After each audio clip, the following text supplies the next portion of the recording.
એક વખત હતો આવ્યો 100-200 વર્ષ પહેલાની વાત કરું, 150-125 વર્ષ પહેલા અમારો જોગીદાસ ખુમાણ નામનો બારવટીયો જતી ઘોડા ઉપર સવાર થઈ નીકળે છે વગડામાં.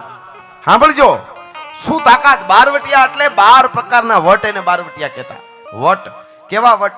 કોઈની બેન દીકરીની આંખમાં આંખ નાખીને વાત ન કરાય. વાત કરવા ખાતર છૂટ કે બેન કેમ છો, મજામાં, એ વસ્તુ જુદી, પણ આંખમાં આંખ નાખે ને જે એમ વાત નહીં કરવાની. કોઈ બેન દીકરીને અડાય નહીં, અને અડાઈની એના નિયમ કેવા પાડ્યા. વાલા નામોરી વચ્ચે વાત કરી દઉં. વાલા નામોરી નામનો બારવટીયો એક મકાન ભાંગી નામ ઝૂંપડામાં ખાબકો મકાનમાં. બારવટિયા આખા એના ઉપર ઘણું બધું કદાચ કને ખ્યાલ જ ન હોય ને કે બારવટિયા શું, તો એને સમજાવવામાં વાર લાગે થોડી. જે સમજતા છે ને ખબર, 12 પ્રકારના વટ પોતાના સામે અન્યાય થાય એટલે સત્તા સામે બારવટે ચડે, સ્ટ્રાઇક કરે. એ મકાન ભાંગી નામ વ્યાજ ખાવું હોય ને, બહુ મોટા નાના માણસોને હેરાન કરીને વ્યાજ લેતા હોય એને જ એનું જ ઘર લૂંટે. એમાં બાજુમાં ઘર, એમાં એક ખપેડા ફેડીને પડ્યો મકાનમાં, બેન દીકરી હુતેલી, અને એના શરીર ઉપર ધડ દઈને છાતી ઉપર હાથ પીડ્યો સીધો.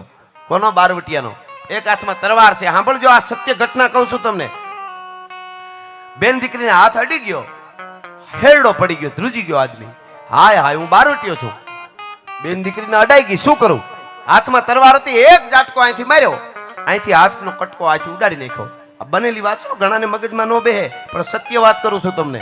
અહીંથી હાથ કાપી અને નીકળી ગયો, હાથ પીડ્યો રહ્યો. ગામ આજુબાજુમાં દેખાડો થયો એટલે બધા દોડીને આવ્યા. શું હતું? કોણ હતું? લૂંટારા હતા? ચોર હતો? તો કે હતો, જે હોય મને ખબર નહીં, પણ એનો હાથ મારા શરીરે અડ્યો ને ત્યારે એવું લાગ્યું કોઈ બાપ દીકરી ઉપર હાથ ફેરવતો એવું લાગ્યું. તો મને બીજી કોઈ ભાવ એના હાથમાં નહોતો, એટલી મને ખબર છે. એ હાથ કાપીને વયો ગયો. દીકરીએ દુઓ કીધો, તારા જે નામોરી તણા ઠૂઠા ઘા થયા, ઈ પાસા પોઢે ના એની વનિતા ભેળા વાલિયા. હું દીકરી તને આશીર્વાદ આપું છું બારવટિયા, કે ભલે તું ઠૂઠો થઈ ગયો, ત્યાં હાથ મને અડ્યો એટલે કાપી નાખ્યો, પણ ઈ ઠૂઠા હાથ ઉપર બંદૂક રાખીને ભડાકો કરીને આ દીકરીના આશીર્વાદ છે, તારો ઘા કોઈ દી નહીં ફરે. ભલા માણસ, આ બારવટિયાઓ હતા. એટલે મારે બારવટિયા એટલે જોગીદાસ ખુમાણ નીકળે અને એક 18 વર્ષની દીકરી 16 શણગાર સજી અને આડી ઉતરી ઘોડની બરોબર નદીમાં ઉતરે. હું પ્રોગ્રામમાં હમણાં બધું ચાલે છે એટલે કહી દઉં આજ પણ પ્રેમ શુદ્ધતા આપણે ત્યાં પ્રેમ કહાનીઓ શાસ્ત્રોમાં બધે છે. પ્રેમ કરવો એ ગુનો નથી, પણ પ્રેમ કરવો એ ગુનો નથી, પણ એના માટે પાત્ર જોઈ. ઘણા એમ કે પ્રેમમાં પાત્ર ન હોય. પાત્ર એટલે શું? પાત્ર એટલે પૈસા વાળો બહુ મોટો માણસ, એમ પાત્રની વાત નથી કરતો. પણ એક વાત પાકી છે, જૂના જમાનામાં ની પણ પ્રેમ કહાનીઓ અદ્ભુત છે, એના કથા ગીતો આપણે ગાઈએ છીએ, વાત બધી સાચી છે. પણ પેલો દુનિયાના જગતના ચોકમાં કોઈ વધારે આપણને પ્રેમ કરે એમ હોય ને, એક આપણી માં, એક આપણો બાપ છે. એથી વધારે દુનિયામાં કોઈ આપણને પ્રેમ ન કરી શકે. કોઈ બેનું દીકરીને પ્રેમ કરે, લગ્ન કરવા હોય તો મા બાપને હારે રાખીને લગ્ન કરે, એ બિલકુલ ગુનો નથી. બાકી કેટલાય 35 રૂપિયાના પેટ્રોલ ભરી જાયતું બદલાવી અને એટલા કૂતરાઓ ફરે છે, ક્યારે કોને મોઢું મારી જાય નક્કી નથી. એટલે જોઈતા લેજો બરાબર. આ સનાતનીઓ સાહિત્યકાર તરીકે હું આ વાત કરી રહ્યો છું. કોક દીક બાપના દીકરીનો હું ખાસ કહું, પગે લાગીને બાપના ખોળામાં માથું નાખીને એટલું પૂછ્યું, બાપુ તમારે આટલી ઇજ્જત કમાતા કેટલા વર્ષ થયા? ખાલી એટલું પૂછીને બાપની આંખમાં જોઈજો, તમને જવાબ મળી જાય બધો. ભલા માણસ, બીજો વિચાર નહીં આવે. હા, અટાણે અંદર તમે ઉતરો તો ખબર પડે. આ RSS ના જે મિત્રો બધા કામ કરે છે ને, અમુક બજરંગ દળ ને વિશ્વ હિન્દુ પરિષદ વાળા કહાનીઓ તમે સાંભળો, તમને એમ ન થાય, માયનામાં ન આવે કે આવું બનતું હોય છે. સર્વસ્વ માવતરનું ઘેરેથી લઈ અને નીકળેલી દીકરીઓને પછી વેસી નાખવામાં આવે છે. પેલા તો બાપનું બધું લેતી જાય અને ત્યાંથી સીધો બોલે બીજે સોદો કરે, બીજે ત્રીજે દુબઈ હોત વહી જાય, બીજે વહી જાય. એને ઉપર જે પછી જે બને છે ઘટનાઓ, આવી લાખો દીકરી ઉપર બને છે, આપણને ખબર જ નથી. સનાતન ઉપર તો બહુ ચારે બાજુથી ઘા કરવામાં આવે છે. એને ખબર છે તો જ સનાતનને આપણે પહોંચી વળશું. સનાતન ધર્મ જેવો બીજો ધર્મ નથી, પારિવારિક ધર્મ છે આપણો, પરિવારને ભેળું રહેવાનો ધર્મ છે. એટલે કહેવાનો અર્થ મારો એ છે કે જોગીદાસ ખુમાણનો નામનો બારવટીયો નીકળે અને 18 વર્ષની દીકરી આડી ફરે અને લગામ પકડી ઘોડીની રૂપના આભરણ જેવી દીકરી. જોગીદાસ ખુમાણજી બોલવા જાય ને પેલા કીધું કે જોગા ખુમાણ, મોઢામાંથી શબ્દો ન બોલતા, દીકરી બેટા ન કહેતા, તમને વરી ચૂકીશું. તમારી ખાનદાની ઉપર તમારો રૂપ તમારી આંખનું જે રૂપ છે, તમારી જે આંખ છે એના ઉપર ઓળગોળ થઈશું અને મારા મા બાપનું બધું છોડીને આવીશું.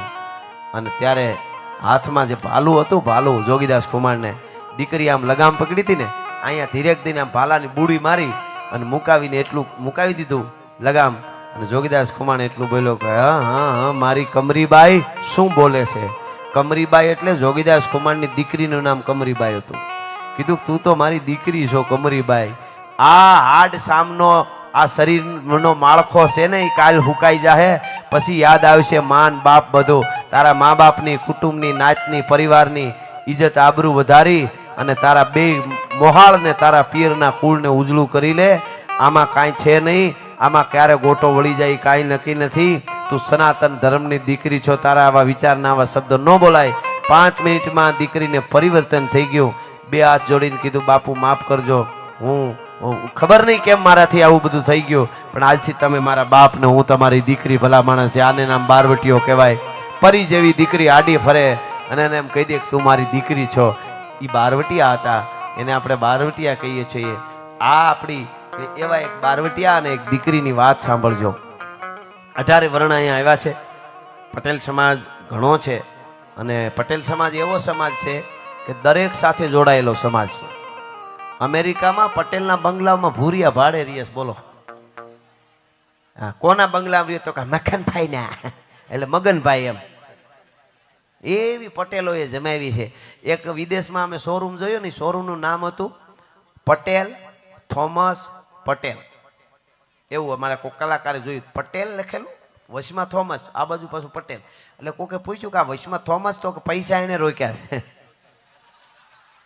એ કે પૈસા એને રોક્યા છે. એટલે એને કીધું સરસ લ્યો, અહીંયા તમારે વિદેશમાં આવા શોરૂમ કેવી કે આમાંથી આવક એમ. તો કે આમાંથી બીજા અમારે 2 બાજુ પટેલ છે ને એને બીજા 2 શોરૂમ થયા. એ કે આમાંથી એ કે થોમસ ને એ કે એને ગુજરાતી પટેલનો અનુભવ થયો. પણ એ તો હુવાણ માટે કઈ પટેલ જ્યાં રહીએ ને એ 5 જણા આડો પાડોનું સારું કરે એવી કેટલી કથાઓ છે ભલા માણસ. આ તો આપણે હાલી. પણ હવે સાંભળજો, મારે આ પ્રસંગ કેવો છે. દરેક સાથે જોડાયેલો સમાજ છે. અમારા દાન અલગારીએ તો એવું લખ્યું છે મામા પટેલ માટે કે કલ્પના ને ઘોડે ચડે નહીં તે કણબી. ખોટી કલ્પના નો કરે, જે સાચું કરી બતાવી. કલ્પના ને ઘોડે ચડે નહીં તે કણબી અને ઝાંઝવાની પાછળ પડે નહીં તે કણબી. ઝાંઝવાના પાણી વાહ ન દોડે. ઝાંઝવાની પાછળ પડે નહીં તે કણબી. પોતાની મહેનતના પરસેવાનું બનાવીને અમૃત જિંદગીમાં કોઈને નડે નહીં તે કણબી. કલ્પનાને ઘોડે ચડે નહીં તે કણબી, ઝાંઝવાની પાછળ પડે નહીં તે કણબી. એટલે મારે આ નાનકડી વાર્તા કેવી છે, દીકરીઓ પણ સાંભળે. મિલિયનોમાં મારી વાર્તા દેશ વિદેશમાં જોવાની છે, પણ મને એમ થાય કે જ્યાં જાવ ત્યાં 5 નવા માણસ સાંભળે તોય ખબર પડે કે ના ના આવું જીવાય. અમારી જુનાગઢ મેંદરડા પાસે નાગણી કરીને ગામ, નાગણી ગામમાં આજની તારીખથી 100 વર્ષ પહેલાની આ વાત છે. ખાલી 100 વર્ષ પહેલાની નાગણી ગામમાં એક પટેલની દીકરી પરણીને આવી. સત્ય ઘટના છે. 100 વર્ષ પહેલાની પટેલની દીકરી 17 વર્ષ ઉંમરેની, કેટલી 17 વર્ષની દીકરી પરણીને આવી. અને એ વખતે લગ્ન થઈ જતા થોડા નાની ઉંમરમાં. બન્યું એવું કે ગીગા મૈયા નામનો બારવટીયો, એ ગોધમો ડુંગર છે, ગાત્રાળમાનું મંદિર છે ત્યાં, એમાં એ બારવટા પડાવેનો રોકાણેલા બારવટિયા જે ગામના વિસ્તારમાં, દાખલા તરીકે ધનપુરાની સીમમાં બારવટિયા આવે ને તો 8-10 દી રોકાય ને ગમે ત્યાં, જંગલ જેવું હોય ત્યાં. તો ધનપુરા કે આજુબાજુના કોઈ ગામના ખેડૂત વાડીએ હોય એ ઘેરે ન આવે. ઘેરે હોય ને વાડીએ નહીં જવાનું, કામ કરવાનું નહીં કાંઈ. એની ટ્રાયક, એનો વિરોધ રાજા સામે હોય. પણ ટૂંકમાં કોઈ કામ કરે તો એનું ઓલાનું હાલે ને બધાને ઓલું એને જીતવું હોય. એટલે હવે એવી રીતે ત્યાં બારવટિયા પડેલા. એમાં પરણીને આવેલી આ પટેલની દીકરીને 15 દી થયેલા. એનો ધણી, એનો પતિ જુવાન પટેલ કણબી મહેનતું ખેડૂ વાડીએ ગયેલો અને ખબર પડી બારવટિયા ઉતર્યા, 3 દી ઘેર નો આવ્યો. દીકરી ઘરે, એની વહુ. 1 દી 2 દી 3જે દી વિચાર થયો કે હું પરણીને આવી અને 15 દી થયા છે, મારો ધણી વાડીએ અને હું અહીંયા બારવટિયાની ખબર છે તોય ભાત લઈને ટિફિન લઈને જવું છે એમ. તો વહેલી ઉઠી દરણા દળ્યા, છાયસું ફેરી, ભેંસું દોઈ, વાહિદા કર્યા, પડીભા જેવા બાજરાના રોટલા, અડદની દાળ બનાવી છે, પાપડ હેક્યા, કાસરીઓ, અથાણા, ઘાટી રેડિયા જેવી શાહીની દેગડી ભરી, દહીંની દેગડી ભરી, માખણના લૂંદો નાખ્યો માથે, એવો ભાતનો હુંડલો તૈયાર કર્યો અને માથે તૈયાર થઈ, માથે હુંડલો ભાતનો લઈ અને દીકરી હાલતી થઈ, ઓસરીની પાળેથી હજી નીચે ન ઉતરે ત્યાં સાસુની નજર પડી ગઈ. સાસુને એમ થયું કે આ ક્યાં ઉપડી એમ, એટલે સાસુએ કીધું કે મરી ગઈ, ક્યાં જાશો વહુ? કે વાડીએ. હે? કે વાડીએ જાઉં છું, તમારા દીકરાનું ભાત લઈને જાઉં છું.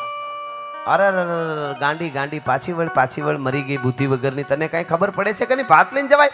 ઓલો ગીગો મૈયો બારવટીયો પડ્યો છે ગોધમાં ડુંગરમાં, પુરુષ કોઈ બહાર નથી નીકળતો, સકલું ફરકતું નથી, 3 દિવસ તા કોઈને ક્યાંય નીકળતા જોયું, અને તારે ભાત લઈને છે વાડીએ જવું છે? ગાંડી બુદ્ધિ વગર માંડી સાસુ બોલવા, પાછી વળ. એટલે વહુને એમ થયું કે હું હજી પરણીને આવી અને 15 દી થયા છે અને મારી સાસુ ના પાડે અને ધરાર જાવ એ બરાબર ન કહેવાય, પાછી વળી જાઓ. મિત્રો, પાછી વળી જાવ એ વિચાર કર્યો ને તા સાસુ એક શબ્દ વધારે બોલી ગઈ. અરે રે, પાછી વળ ગાંડી, ઓલો તારો બાપ ગીગો મૈયો બેઠો છે, તને ખબર છે? તારો બાપ લૂંટી લે છે. મિત્રો, આ દેશની દીકરીને ગમે એટલા વેણ પડે, ગમે એવું દુઃખ પડે, એ સહન કરી લે, પણ બાપ હામી જ્યારે વાત આવે ત્યારે એ સિંહણ બની જતી હોય છે. બાપ હામી વાત આવી, તારો બાપ ગીગો મૈયો લૂંટી લે. ભાતનો હુંડલો હતો ને નીચે મૂકી દીધો ઓસરીની પાળે. ઓરડામાં ગઈ. શું લેવા ગઈ? ઘરેણા પિયરના પહેર્યા હતા એ પહેર્યા રાખ્યા, સાસરિયા તરફના ડબલ ઘરેણા પહેર્યા અને ડબલ પહેરીને પછી પાછા ભાતનો હુંડો માથે લઈ અને હાલતી થઈ ગઈ. સાસુ રાયડું નાખતી રે, હે મરી ગઈ, હે મારું પૂરું કરી દીધું, હમણાં લૂંટાઈ જાહે, ઓલો બારવટીયો મારી નાખશે, મારા દીકરાના ઘરનું પૂરું કરી દીધું. સાસુ બોલવા માંડી. બાઈ નીકળી ગઈ. 17 વર્ષની સૌરાષ્ટ્રની ધરતીની કણબી પટેલની એક દીકરી બારવટીયા ખોખાર હોવા છતાં વાડીએ જાય છે.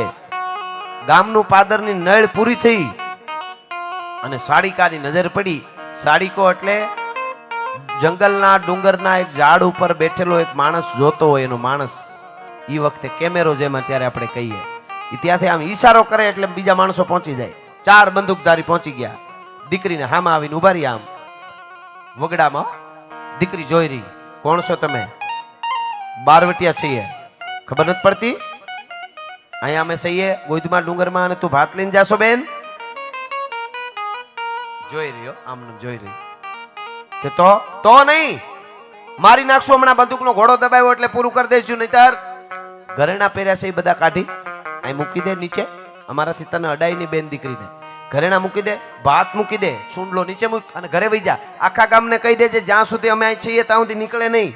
વગડામાં અમે અહીં છીએ તમારી સીમમાં ત્યાં સુધી. ખબર નથી પડતી? ભાત લઈને ઉપડશો, કોઈની બીક નથી, પુરુષ કોઈ નથી નીકળતો. જોઈ લે કે વગડામાં કોઈ દેખાય? આમ નામ જોઈ રહ્યો. 17 વર્ષની દીકરી. તમે કોના બારવટિયા છો? ગીગા બાપુના. ગીગા મહિયા નામ સાંભળ્યું કે? આ ગીગા બાપુ ક્યાં છે? દીકરી પૂછે છે. ગીગા બાપુ ક્યાં છે? ઈ તો એરિયા ડુંગરમાં. મને ગીગા બાપુ પાસે લઈ જાવ ને તો ભાત ને ઘરેણા આપું. હે? કે ગીગા બાપુ તને કઈ ખબર પડે છે? અમે વેપારી છીએ કે સોદો કરીએ? અમે તને લઈ જાય તું અમને ઘરેણા આપ. અમારે કાંઈ લેવા દેવાનું હોય? મચ્છર મારવું, માણસ મારવું, આટલી વાર લાગે? ઘોડો દબાવું, મરી જાય અહીંયા ને અહીંયા, અમે મારી નાખીએ. મીંડ્યા બોલવા, બહુ જ્યારે બોલવા મીંડ્યા ત્યારે મિત્રો વાંધો ઘડીક રાખી દો, ઘડીક રાખી મૂકી દો. હા, ન્યા ક્યાંક રાખી દો. એનાથી રહેવાનું નહીં કે આ આમને મહેમાન ગતિ કરવી જોઈએ. તાળીએથી વધાવો એકવાર એને. ખમા તમને. વાહ. હા, પણ આ તો સંસ્કૃતિ છે, બરો વાતો છે આ, એટલા માટે આમાં લગભગ જરૂર નહીં પડે. હા,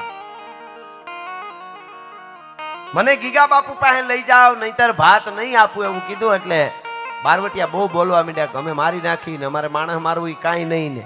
બહુ બોલવા માંડ્યા, મારી દો બંદૂક, મારી દો બંદૂક, ઘરેણા કાઢ. બહુ બોલવા માંડ્યા ત્યારે દીકરી બોલી, સાંભળજો, આ દેશની ધરતીની દીકરીઓ કેવી હોય એટલે કહું છું. દીકરીએ એમ કીધું કે તમે 4 બંદૂકધારી, 4 પુરુષ જુવાન જોધ, હું એકલી દીકરી, અને બંદૂક ઊંચી કરી કરીને કહો છો કે મારી નાખું તો સાંભળી લ્યો, તમે બારવટિયા છો, હું એક કણબી પટેલની દીકરી છું. છાતીમાં બંદૂક મારો તો જ ઘરેણા ભાત આપી, બાકી નહીં આપું, જાઓ મારો બંદૂક. મિત્રો બારવટિયા હલી ગયા. આ દીકરીઓની તાકાત હતી. હટાણ રહોડામ ગરોળી કરી દે કે મમ્મી ગરોળી. મમ્મી પાછી હું કે ખબર, અરે મગરની અનહાર આવે છે, તારે પપ્પાને બોલાવી. તાર પપ્પો પાછો તો સોફે સડી જાય, આ બાજુ નથી ને આવતી. લે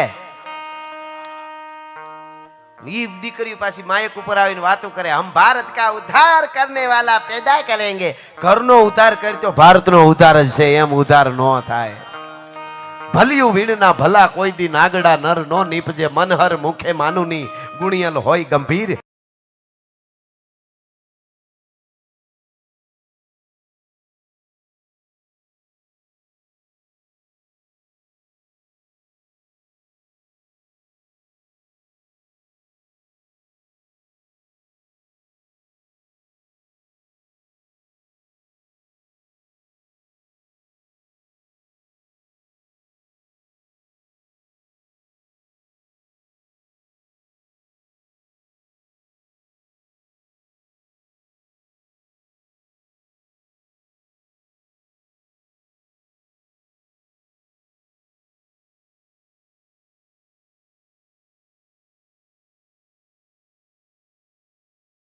એની કુખે નર નીપજે, વો તો વંકડ મૂછા ભી હારી થાય જ નહીં.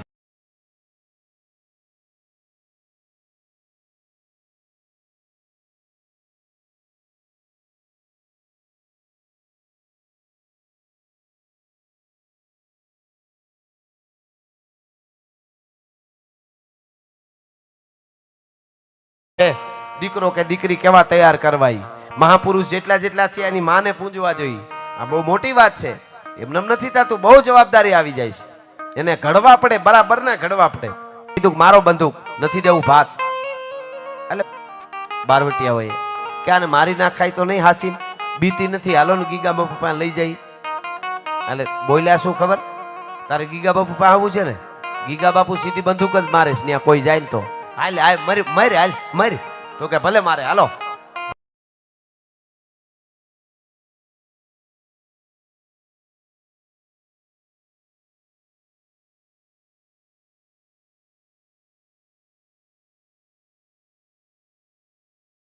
હવે સાંભળજો, આજ પણ કોક દી જુનાગઢ થી આપણે, એટલે આખો સમાજ ની વાત કરું છું કે અહીંયા વયા ગયા આપણે. ઓલી એકલી હાલી જાય છે દીકરી, એની વાંહે કોઈ સીબીઆઈ નહોતી હો, બારવટિયાની વાંહે કોઈ કોર્ટ નહીં, કોઈ કાયદો નહીં, સીબીઆઈ નહીં, કાંઈ લેવા ન દેવા, ધારે કરી શકે. પણ એને એમ હતું કે હાલી જાય આપણી કોક બેન દીકરી છે, અને ઉપર આવી માથે ભાત ને હાલી આવ્યો. એ દીકરી, તમે અહીં બેઠેલા બધા વિચારજો બેનું, તમે 17 વર્ષની દીકરી જંગલમાં બારવટિયા વચ્ચે એક જાતિ હતી, કઈ માટીમાંથી એની માએ શું ઘડતર કર્યું છે, મારે ઈ કેવું છે. તો તમે કેમ ન કરી શકો તમારી દીકરીને એવું ઘડતર? કેવી એકલી આલી જતી હતી, એને નહીં બીક લાગી હોય, પણ નક્કી કર્યું હોય કે આ જે થાય, પણ એને ખબર પડે કે મારી જનેતા જન્મ દેવા વાળીની શું તાકાત છે, કે એની હું દીકરી છું એમ. ગીગા મૈયાએ જોયું, આમ બધું કરી સીધી, ખબરદાર ચારેને મારી નાખું કે. શું કામ બેન ને અહીં લઈ આવ્યા, દીકરીને અહીં લઈ આવાય? મનાય છે ખબર નહીં, બારવટિયા આપણે રહેતા હોય ત્યાં કોઈ બેન દીકરી ન લઈ આવાય. બોલે કે બાપુ અમે લઈ આવ્યા નથી, દીકરી ધરાર આવી. એવું છે કે હા બેન તું ધરાર આવી છો કે તને આ લઈ આવ્યા છે અહીંયા? ના બાપુ હું આવી. કેમ, શું કામ આવી? કે મારે ગીગા બાપુ જોવા હતા. તમે ગીગા બાપુ? તો કે હા હું ગીગો બાપુ, પોતે ગીગો મૈયો. અમે જોયા જેવા ન હોય, અમારે માણસ મારું, મચ્છર મારું બધું હરખું, અમે તો ભાતે આપી દઉં. પણ બાપુ ઘેરે હવે નથી જવાય એમ. હે હવે ઘેરે જવાય એવું નથી બાપુ. કે કેમ? કે મારી કાળમુખી સાસુ બોલી હતી ની વેણ હાચા પડ્યા. હે કે મારી કાળમુખી સાસુ બોલી ની વેણ બાપુ હાચા પડ્યા. એક જંગલમાં સાંભળજો, એક દીકરી ને એક બારોટીઓ વાતો કરે છો. મારી કાળમુખી હાહુ બોલી હતી વેણ હાચા પડ્યા, તારી સાસુ